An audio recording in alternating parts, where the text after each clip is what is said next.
పాపకి ఏం రిజల్ట్ వచ్చింది మేడం? పాపకి పీసీఓడి ప్రాబ్లం కి వాడానండి నేను.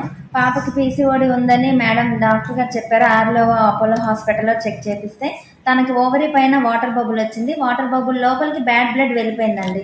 డాక్టర్ గారు చూసి ఏం చెప్పారంటే అది క్లీన్ చేయాలి, మొత్తం తీసేయాలి, పాపకి ఫ్యూచర్ లో పిల్లలు పుట్టరు అని మాత్రం చెప్పేశారండి. మేము 5 తర్వాత సెకండ్ ఒపీనియన్ కింద 5 డాక్టర్లను కలిసామండి. కేజీహెచ్ లో ఉన్న డాక్టర్స్ ని కలిసాము.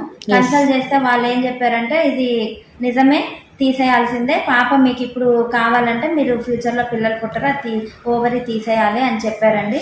నేను మా అప్లైన్ని కన్సల్ట్ చేస్తే వాళ్ళు నాకు సజెస్ట్ చేశారు సప్లిమెంట్స్.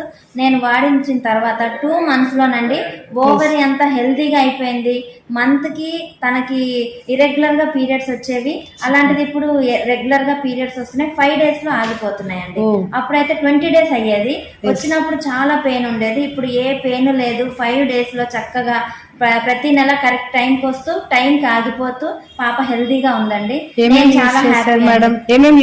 పాపకి నేను శతావరి యూజ్ చేశాను, ఐరన్ ఫోలిక్ యూజ్ చేశాను, ఎలార్జినైన్ యూజ్ చేశాను, ఫ్లాక్స్ యూజ్ చేశాను, వాటితో పాటు నోని కూడా యాడ్ చేసి యూజ్. పాప ఏజ్ మేడం? పాప ఏజ్ అది వచ్చినప్పుడు 18 years అండి. ఓ సూపర్ మేడం, ఎక్సలెంట్ రిజల్ట్ వచ్చింది madam. Thank you ma'am, thank you very much madam. Thank